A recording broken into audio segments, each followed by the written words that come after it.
we can read about the Corinthian ecclesia that met together in a similar way in which we meet almost 2,000 years ago, and we feel a fellowship with them as we consider the words that were written to them by the apostle, words that we can take to ourselves for exhortation this morning. Now, our theme and our study this weekend has been around chapters 8, 9 and 10, and it began with a simple question posed by the Corinthians to the Apostle Paul in a letter. Should we, or should we not, eat the meat that is for sale in the markets in Corinth that has been previously offered in sacrifice to an idol? Now, we might think that such a question might be answered with a one-word answer, yes or no. But the apostle has demonstrated how we should address such questions. Questions that might cause some disagreement, some dissent, some dispute in our midst. And he has shown us a way of thinking, a way of spiritual thinking, as we address such questions. And he has taken the Corinthians and has role-modelled a habit of mind, a habit of spiritual thinking when we address issues where we disagree. And the Apostle Paul has taken into account the context of the Corinthians' lifestyle. And that is a picture there of ancient Corinth as it can be seen today by visitors who travel to Corinth today. And as has been mentioned, that Acrocorinthus, that massive mountain that overshadows the city in both a physical and a moral sense. Because on top of that mountain there was a large temple called the Acrocorinthus, and in that temple the idol Astarte, or Aphrodite as it was known, was worshipped. And associated with the worship of that idol was all kinds of sexual immorality. Built around the worship of that idol was eating and drinking and enjoying life, the finer things of life. And so Corinth was known for enjoyment, for indulgence, for pleasure. And the vices that were on offer in Corinth were enjoyed by the large itinerant population of traders and sailors that visited on a regular basis. It was a place where Romans, public servants and soldiers and other professions retired because there was such enjoyment, from a worldly standpoint at least, to be enjoyed in that place. And so it was a context and a city in which immorality was rife, and it was a challenge to our brothers and sisters. And those who escaped from paganism and enthusiastically left those things behind felt that eating the meat offered to idols that was for sale in the markets was to be unfaithful to their Lord. And they could not eat that meat without remembering all the associations of their former way of life. And so they felt defiled. Their conscience was defiled when they ate the meat. And so they held the view that the meat should not be eaten. At the other end of the ecclesial spectrum in Corinth were the libertines. And the libertines strongly argued that the meat was just meat. Even if it had been offered to an idol, it was irrelevant because the idol is nothing. And there is only one God, and that's the God we worship, and one Lord Jesus Christ. And the oneness of God is such an important doctrine that outweighed the possibility of the meat being offered to the idol being of any importance whatsoever. And so they strongly argued their right to eat the meat. And so we had an impasse in the ecclesia. And so this question was posed to the Apostle Paul. And as we've seen in chapter 8, the Apostle Paul begins to consider the matter by emphasising that any ecclesial dispute should be considered in the context not just of what we know the facts of the matter to be, but we should always, in any ecclesial discussion, interpose love into the question. And we should never make any decision in our lives which does not consider love for our brothers and our sisters, putting them first, considering their needs above our own in any discussion and any decision we make going forward. And so the apostle in chapter 8 emphasised to the Corinthian libertine that wanted to exercise their right to eat that meat no matter what, their need to consider the spiritual well-being of their brother or their sister before making a decision to eat such meat. And the Apostle Paul brought forward the example of the Lord Jesus Christ, who gave his own life for that brother or that sister that you would be treating with disdain if you ignored their spiritual sensitivities. this brother or this sister that you are treading underfoot by treating lightly their views and their sensitivities, that brother or that sister was one for whom Christ died. And it was a very sobering reflection that the Apostle Paul brought up for the libertine to consider. So in any decision we make on this question, says Paul, needs to take account, first and foremost, of the spiritual well-being of our brother and our sister, for whom Christ died. Then in chapter 9, in fact, at the end of chapter 8, Paul says, if it's going to make my brother to offend, I will eat no flesh while the world stands, lest I cause my brother or sister to stumble in their faith. And then in chapter 9 we considered yesterday, the Apostle Paul reminded the Corinthians that he had lived out precisely this preparedness to sacrifice our rights or our liberties for our brothers and sisters when he was in their midst. You see, the apostle reminded them that he could have, like many other apostles did, asked for material support, travel expenses, accommodation, food, and so on from the ecclesia when he was in their midst. That would have been quite a reasonable thing to ask for and expect. In fact, the Old Testament taught that principle. The Lord himself, when he sent the disciples out, said, feel free to eat of the hospitality offered to you in whatever homes or whatever towns you visit when you're ministering to their spiritual needs.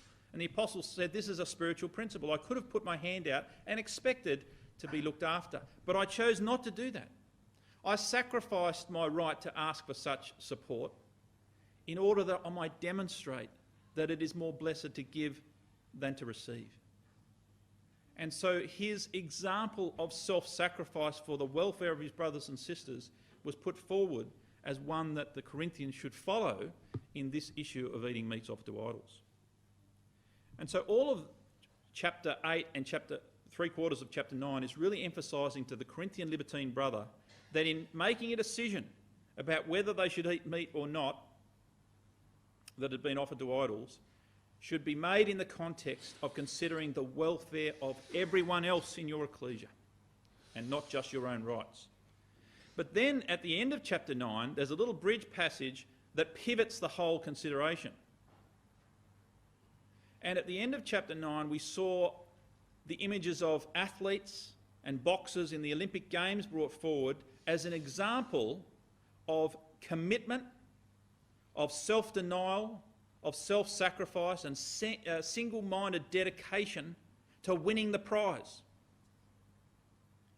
And we saw the self-sacrifice that athletes made in trying to attain the prize. And he says this is the approach we should take to the grand business of our lives and the prize to which we are striving to achieve. And is visiting the idol temple for social or pleasure reasons really a good idea in the context of what is the grand business of our lives? And he introduced that as a bit of a pivot to move the argument from whether or not we should eat meat for our brother's sake to whether or not we should eat the meat sacrificed to idols for our own spiritual well-being.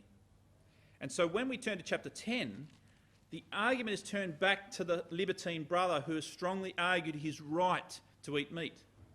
And we noticed that in this discussion, the Apostle Paul revealed that it wasn't just about eating meat offered to idols at all. But in chapter 8 he said, what if the brother with the weak or sensitive conscience sees you sitting at meat in the idol temple eating such meat? Will it not embolden his conscience to do the same and may lead to his spiritual ruin? Your bad example, if I can put it that way, your example of going to the idol temple to eat the meat may lead to another spiritual ruin. You see, what the apostle reveals is that it's not just a question of whether we should bring that meat home and put it on our own tables or not, but really this was the Corinthian libertine rationalising, involving themselves in a worldly and ungodly lifestyle, thinking that they could handle it, that they could handle any temptation that it might lead to, that the sexual immorality and all the other vices that were on offer as part of the lifestyle package which was associated with the idol and which was so seductive that they could entrench themselves in that lifestyle and that they could handle it. And the Apostle Paul in chapter 10 is going to turn the question back to the libertine and say, really? Do you really think that's what life in Christ is about? Of indulging in the worldly and ungodly lifestyle of Corinth just to the extent that you think you can handle and running the risk of putting yourself in a situation that you can't handle? In other words, flying as close to the wind as you possibly can, allowing as much of the world into your life as you possibly can while you think it's still safe to do so? Is that the approach we should be taking to life in Christ? And this is the question that he's now turning to. And he says in chapter 10, "Moreover, brethren, I would not that you should be ignorant how that all our fathers were under the cloud and all passed through the sea." What he does here is going to bring the wilderness generation forward as an example. Now, here's a breakdown of the section that we're going to look at. Verses 1 to 24, which is our whole focus really of our exhortation this morning, is a warning to the libertines about the dangers of idolatry. He's really bringing it home now to the individuals that are making the argument that it's their right, really, and they're free to make any choice they like about whether they eat meat or not. Paul's saying, really, is that a good decision for you and your spiritual well-being and the spiritual well-being of your family, your children, and so on? And so he's going to bring forward the example of Israel, the lessons to be learnt from that example, and the folly of exposing oneself to needless temptation, and then the lesson of the bread and wine, and the same lesson from the sacrifices. And we'll probably just get to around about verse 14 this morning is our intention.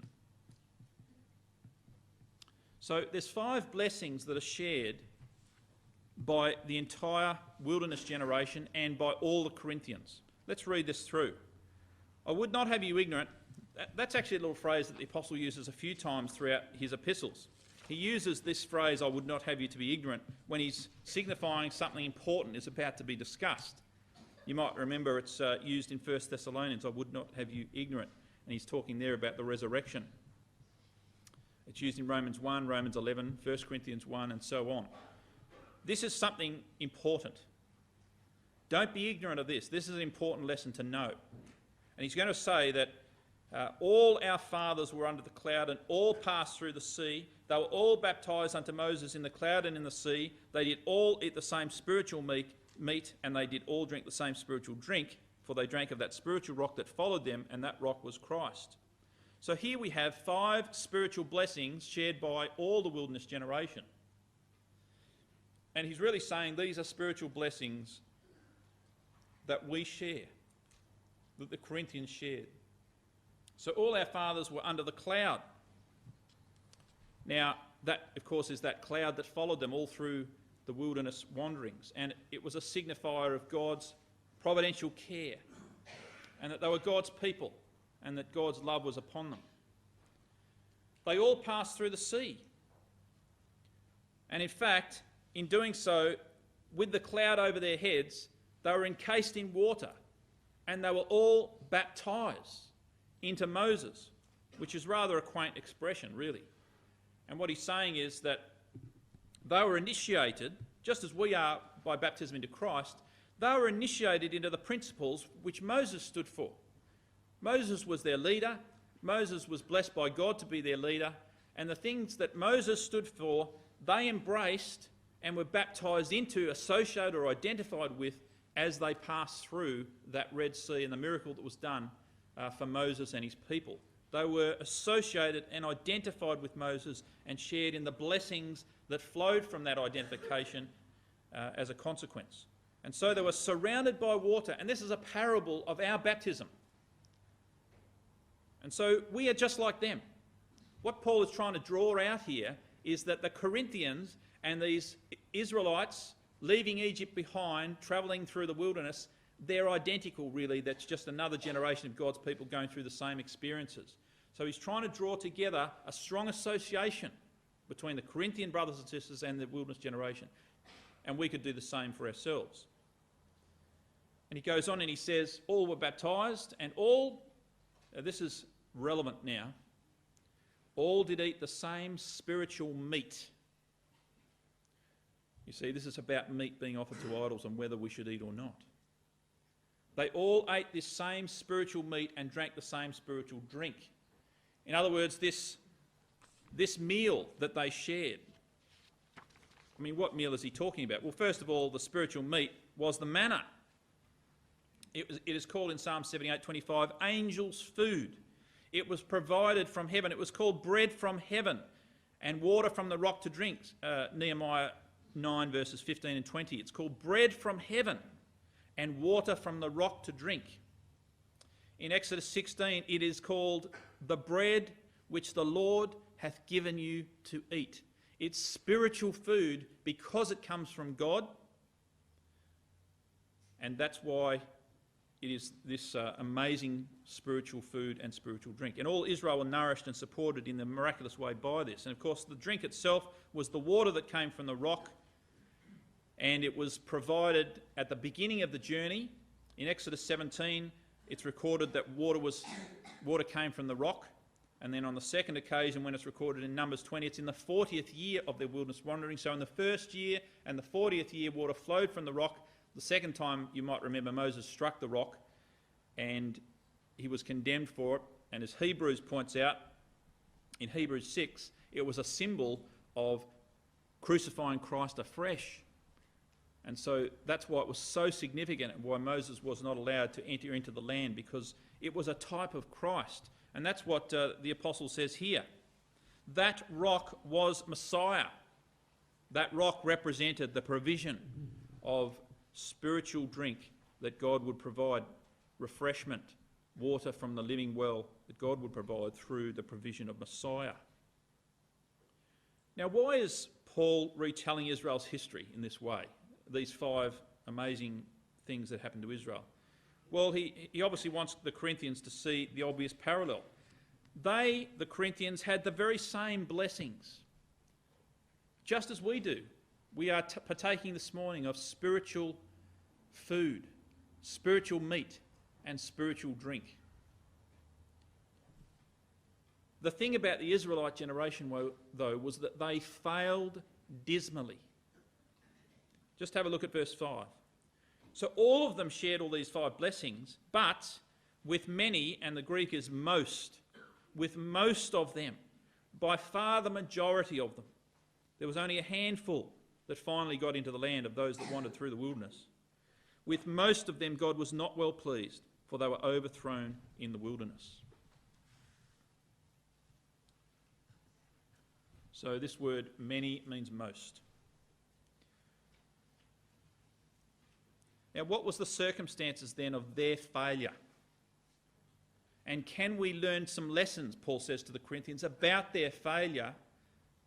Even though they started off really well, escaping from Egypt in miraculous circumstances, being sustained by God, all the amazing blessings that we all share together, can we look at that generation and learn from their failure and draw some lessons that might help us in our lives, and in particular can help us answer this question that you've asked of me about meats being offered to idols and whether we should eat them or not?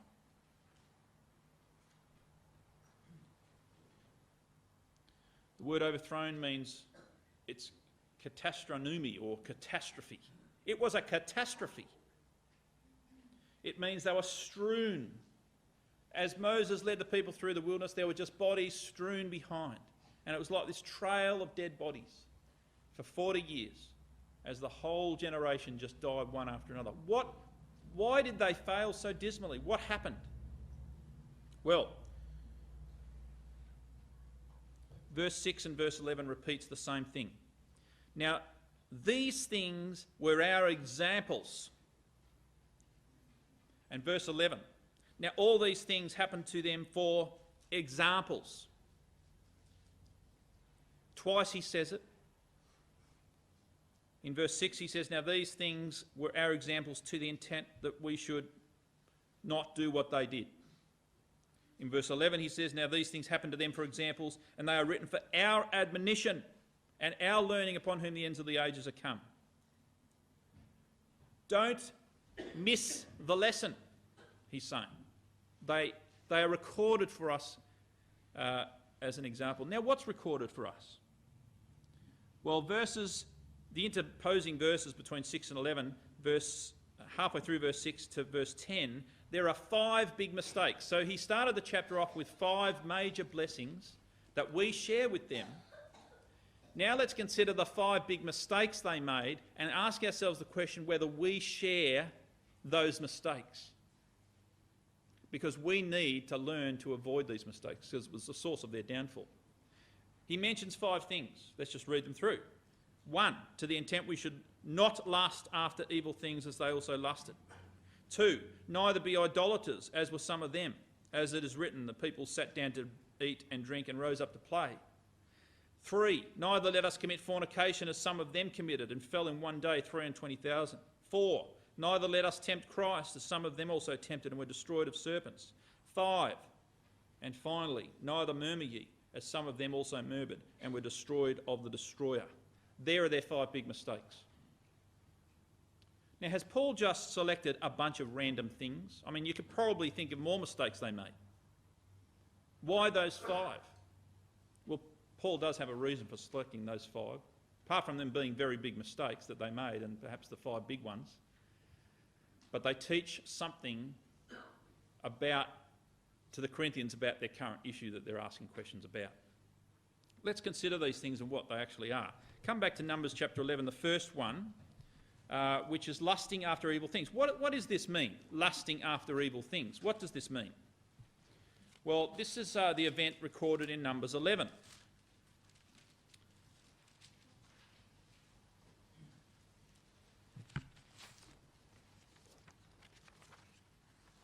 Lusting after evil things. They're called evil things because they're things that cause injury, devastation, spiritual ruin. What were the things they lusted after that caused spiritual ruin? Well, they lusted after the things that were they left behind in Egypt. And have a look at this, Numbers 11. And verse 4. And the mixed multitude that was among them fell a-lusting, you see, lusting after evil things. And the children of Israel wept. And what were they lusting after? And they said, who shall give us flesh to eat? We remember the fish which we did eat in Egypt freely, and the cucumbers and the melons and the leeks and the onions and the garlic. But now our soul is dried away. There is nothing at all beside this manna before our eyes. And the manna was as coriander seed, and the colour thereof was the colour of bdellium. And the people went about and gathered it and ground it and so on. And verse 10, and Moses heard the people weep throughout the door, their families, every man in the door of his tent, and the anger of Yahweh was kindled greatly, and Moses was greatly displeased. They were complaining about the spiritual food, that it was boring, that it was monotonous, that it was always the same, every morning the same. You know, we just get up in the morning, there's this manna, everyday manna, complain, whinge. And they began to lust after a wider variety of food options that had been on offer in Egypt. Who shall give us flesh to eat? And in particular, they wanted flesh. And then Moses despairs in verse 14 and says, God, I am not able to bear all this people alone. It's too heavy for me. If they deal thus with me, kill me. Moses says, just kill me. I'm sick of dealing with these people. And God said, well, look, gather the 70 men in verse 16. I want to bring them forward. I've got something to say. Bring them forward. And verse 18, say thou unto the people, sanctify yourselves against tomorrow. There's something big happening tomorrow. You're going to get what you ask for. You're going to eat flesh. You have wept in the ears of Yahweh, saying, who shall give us flesh to eat? For it was well with us in Egypt. Really? How short are our memories? Therefore the Lord will give you the flesh, and you will eat it. You will not eat it one day. You will not eat it 2 days, nor 5 days, nor 10 days, nor 20 days, but even a whole month, solid, you're going to eat nothing but flesh until it comes out your nostrils, until it be loathsome unto you. because that ye have despised Yahweh which is among you, and have wept before him, saying, why have we come out of Egypt? And so it happened. In verse 31, there went forth a wind from Yahweh and brought quails from the sea, and he let them fall by the camp, as it were a day's journey on this side and a day's journey on that side. So you could walk for a day that way, any direction, and there was nothing but quails. And they were 2 cubits high. You were wading through quails. You want flesh? You have it up to your waist. And the people stood up all that day and all that night and all the next day, and they gathered the quails in a frenzy, in an absolute frenzy. And he that gathered least gathered 10 homers, and they spread them all abroad for themselves round about the camp. And while the flesh was yet between their teeth, ere it was chewed, the wrath of Yahweh was kindled against the people, and Yahweh smote the people with a very great plague. So, this is what it means by lusting after evil things. You know, we've got very short memories, haven't we? The associations of the worldly lifestyle have been, and the fact that they were slaves, and that there was nothing good going for them in Egypt, and they escaped Egypt enthusiastically. They couldn't wait to get out of there, and it was only months down the track that they were longing to be back there. And they were getting bored with the dry stuff that God was offering them. Even though the miracles were happening every day, they were blind to it. Every day, the miracle of the manna. How fickle are we as human beings? And in Corinth, they'd escaped from paganism and the immorality and all the devastating consequences that immorality brings in our lives. And they'd escaped all that. And now we've got brothers and sisters sneaking back into the idol temples because of the indulgences that are on offer there. Only a couple of years after being converted out of that, being saved from that, to the wonder of the gospel, to the salvation that we've been so graciously given, and they're sneaking back to have a taste of what the world has to offer, thinking that they can have a foot in both camps. And they might have been doing it, rationalising away, thinking, well, I can handle it. I know that an idol is nothing in the world. I know that there's only one God. I can go into that idol temple and I know that there's nothing substantial there. But they still go back there with what they've got on offer. The second thing, they turn back to idols. Exodus chapter 32, come back here. This is the quote that Paul's referring to here. Exodus 32. 32. This is well known. Moses, you see, delayed coming down out of the mountain, and the people gathered themselves up unto Aaron. He'd been away for 40 days.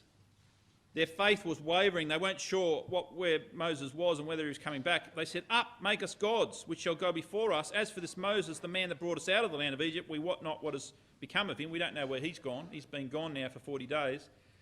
And Aaron said, break off your golden earrings, which are in the ears of your wives and your sons and your daughters, and bring them to me. And the people broke off their earrings, and they brought them to Aaron, and he received them at their hand and fashioned them with a graving tool. And after he made it, a molten calf. And they said, these be thy gods, O Israel, which brought thee out of Egypt.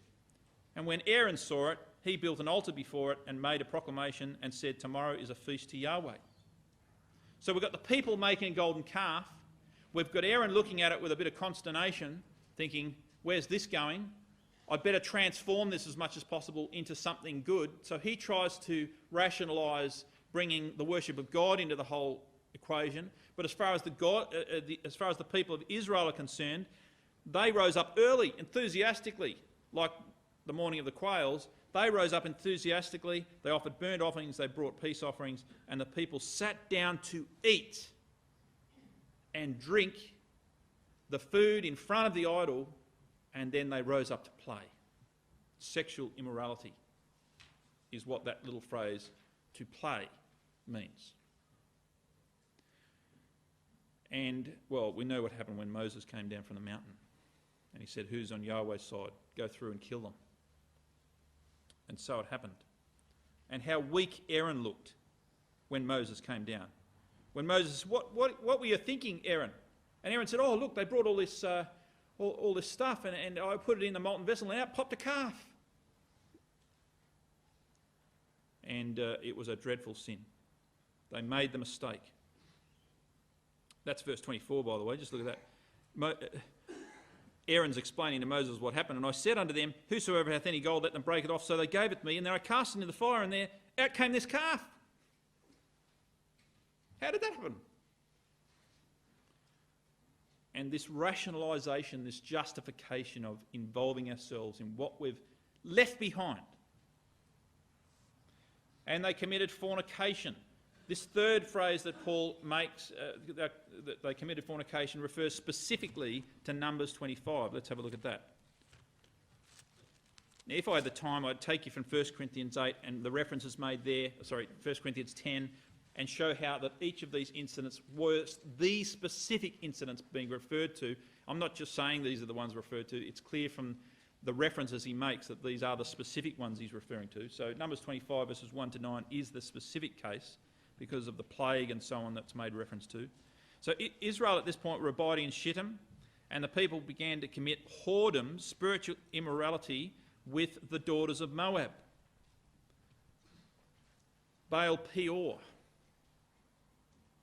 But look what they were doing. They called the people unto the sacrifices of their gods, and the people did eat and bowed down to their gods. You see, this was a meal of fellowship that they were being called to. And they fellowshipped with the people, they bowed down to their gods, and then they involved themselves in sexual immorality. And that's what it means in verse 3 when it says, and Israel joined himself unto Baal Peor. This is a joining together in sexual immorality. And the anger of Yahweh was kindled against Israel, and Yahweh said unto Moses, take all the heads of the people and hang them up before Yahweh against the sun, that the fierce anger of the Lord may be turned away from Israel. And then right down the bottom, Phinehas is involved. He stops the plague in its tracks in verse 9, and those that died in the plague were 20 and 4,000. So we have people eating and drinking, sacrifices made to idols, and getting involved in sexual immorality. They rationalised, oh, well, we're just having a meal together, that's fine. We're just going to the restaurant, we're just eating their meat that's been offered unto idols. And then they were being sucked right in to the lifestyle. You see, idolatry was not just a little idol that you had in your home. That's not what idolatry was. You see, the ancient people were much like ourselves. They weren't completely stupid. They didn't see a little idol in their home and think, oh, well, that's a real God. That can do miracles and so on. That idol was merely a reminder of the whole package that idolatry meant for them. It was like having some sort of badge on your wall saying, I belong to this team, or, you know, I'm part of this club. It was saying, if you had that idol in your home, that you were part of the team. You were part of the society in which you lived. You were part of it. And you embraced it. Everything that they believed, all the philosophies around it.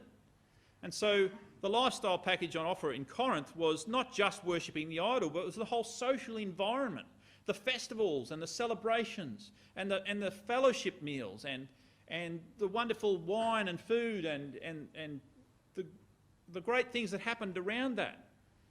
And they made their own rules. That's what's great about idolatry. You just make your own rules. Whatever we think, we just make the rules, however it suits us.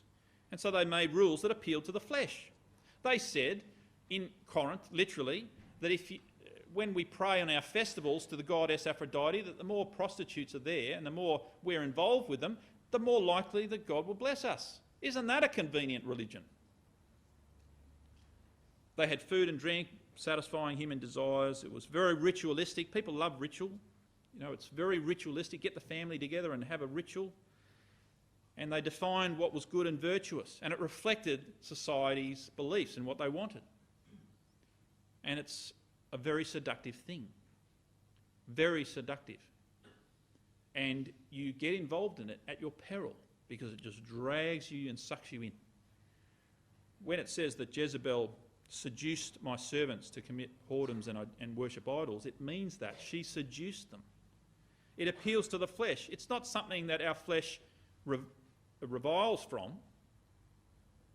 It's something that appeals to our baser nature. The other thing about it is that it hates non-conformity. You know, in Babylon, when they put that idol up, everyone had to bow down, and the people that were left standing, they hate them because it's like this condemnation. They sort of realise that they can't force people to do it, but they do anyway because they really encourage conformity. And the world does that. It tries to press us into its mould. And we get involved at our peril. The next thing is that they tempted the Lord. They tempted the Lord. It says tempted Christ in 1 Corinthians 8, but other translations say they tempted the Lord. It was Yahweh, obviously, that they were tempting in the wilderness in Numbers chapter 21. What does this mean, to tempt the Lord? As we turn this passage up, let me pose that question to you. What does it mean to tempt God? Can we tempt God? What it means is this. You test the boundaries of God's forbearance. That's what it means. You test how far you can go before God reacts in some way. And so the Israelites involved themselves in as much of Egypt's stuff and as much of the idolatry of the nations around them that they think they could get away with before God reacted in anger. That's what it is to test God.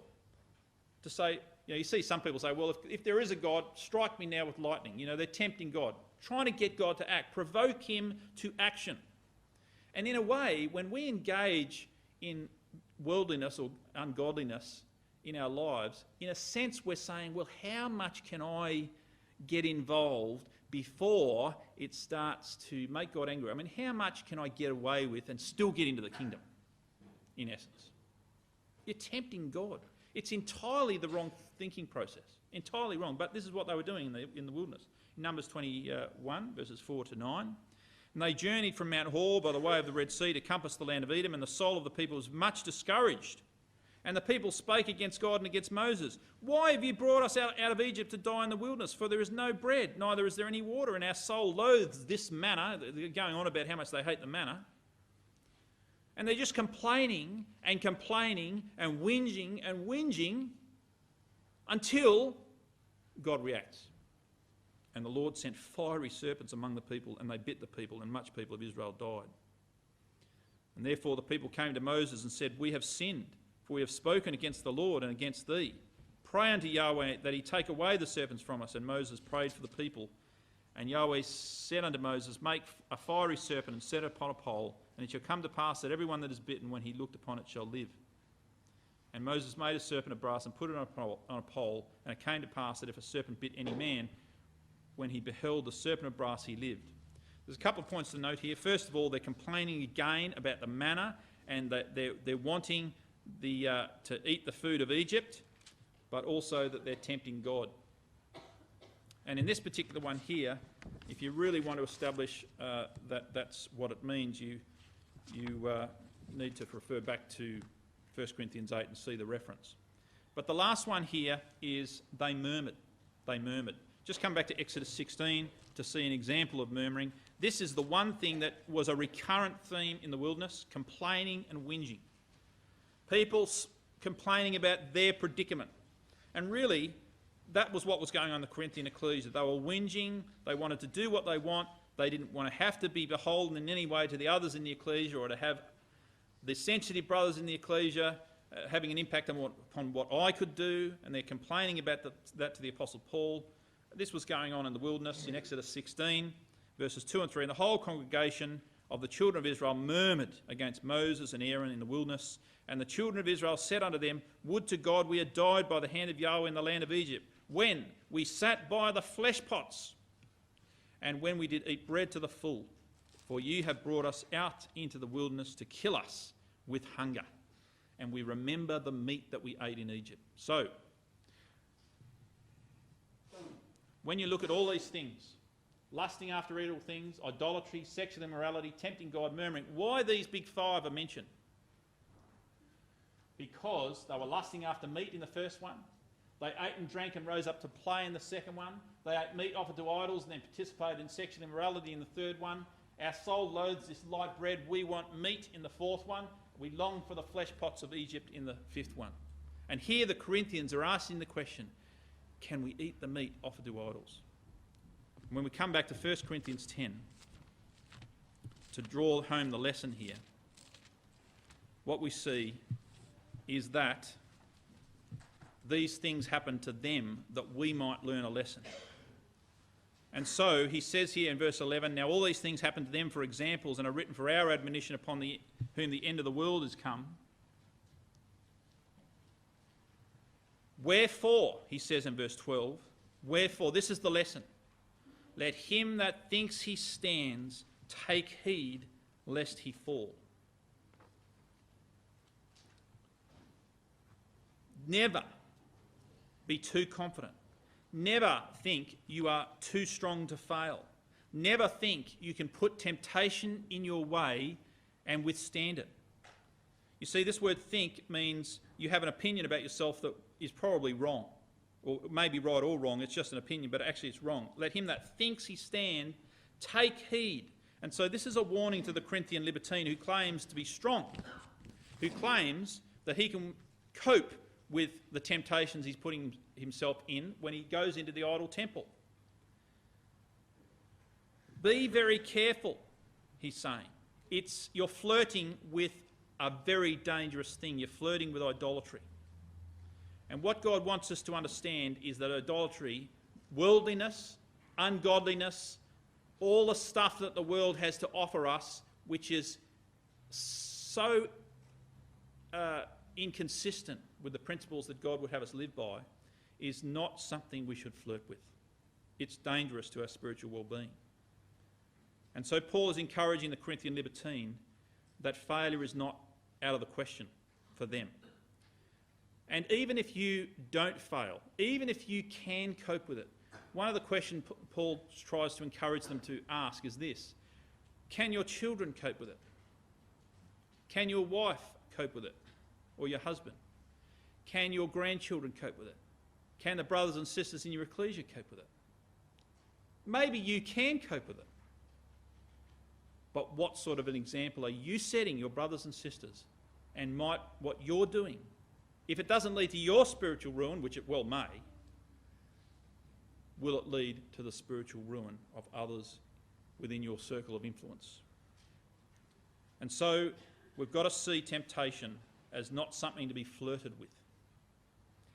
Verse 13, there hath no temptation taken you, but such as is common to man.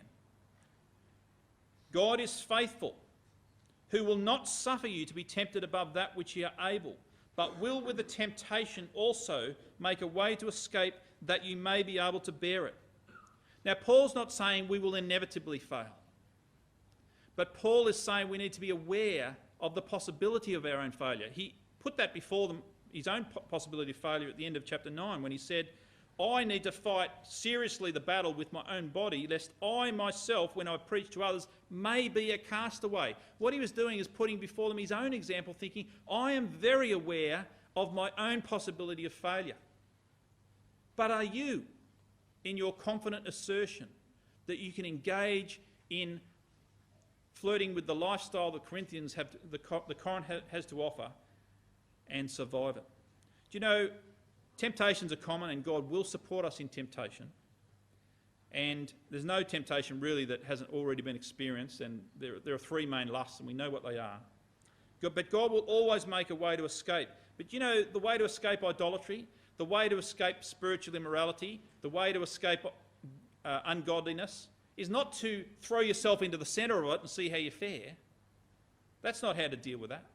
There is a way of escape, and God has provided it. And there it is in verse 14. Wherefore, my dearly beloved, you can see his appeal here to the Corinthian libertine.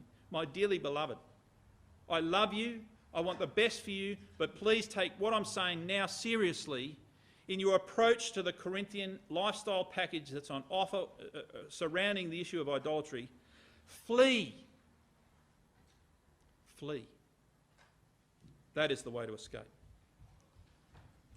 So, brothers and sisters, flirting with ungodliness, flirting with sin, flying as close to the boundary of what's acceptable or what we perceive to be acceptable as possible, to do as much of the worldly lifestyle as we think we can get away with and still get into the kingdom. Should this be our attitude? In contrast, look at the attitude of our Lord, who lived every day fully immersed in his Father's thinking, who fled any suggestion of sin and worked hard every day to live only a godly life. As we approach our Lord's return, brothers and sisters, let us see that the stakes are high.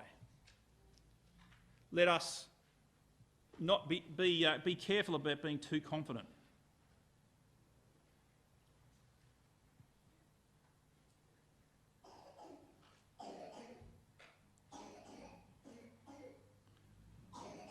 The danger of overconfidence. A firm confidence in our own spiritual status is no evidence that we are safe. That's Paul's warning. Such confidence may be one of the strongest evidences that we are in fact in danger. Those who are most safe understand their own weaknesses and feebleness and frailties, and who feel their need of divine aid and strength. They will then rely on the true source of strength, and they will be secure.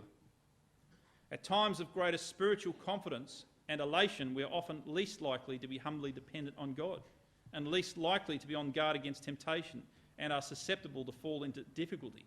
Example, King David, 2 Samuel 11 verse 1. And the cycle of spiritual decline and revival throughout the history of God's people shows that spiritual confidence inevitably leads to spiritual decline. Even the Apostle Paul was ever vigilant, lest he should become a castaway despite all he had done for the gospel. And consider those on the left hand in Matthew 7. Many will say to me in that day, Lord, have we not done many things in your name? We've prophesied in your name, cast out devils, in your name done many wonderful works. And I'll profess unto them, I never knew you. Depart from me, ye that work iniquity. So let's decide not to look back longingly into the world from which we've escaped, lusting after the flesh pots of Egypt. To not introduce the world's lifestyle package into our lives, idolatry and covetousness. To not introduce sexual immorality or allow it at any level into our lives. So dangerous and devastating can it be. Not to push the boundaries of what is acceptable to God, to tempt God, to see if we can get away with it. That's not the approach at all. And these are the 5 things that we should avoid. Not be a whinger. Not a complainer, not a murmurer, but a builder. Not a source of stumbling, but a source of encouragement. To be constructive, faithful, a positive influence on those around us. So let's be careful not to minimise the danger of any of these things in our lives. That's the mistake the Corinthians made. I can handle it, it's okay. So they go up to the idol temple on Saturday night and then arrive at the meeting on Sunday morning saying, no problem. Potentially, that will ultimately lead to spiritual ruin of yourself, your family, and potentially your ecclesia. Rather be proactive about spiritual mindedness. Put in place strategies to build a positive spiritual atmosphere in your home, in your personal life, and in your ecclesia. The fight can be won against temptation. The fight must be won.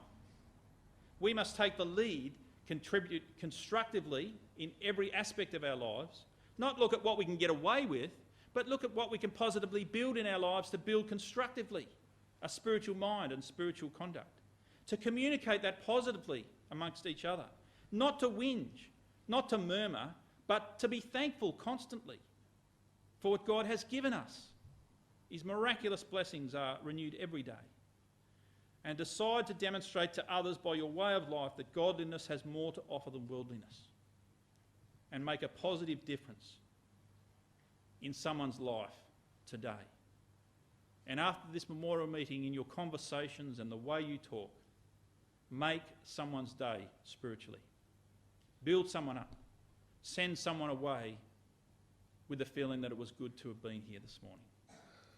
And let us remind ourselves constantly of the blessings we have in Christ Jesus.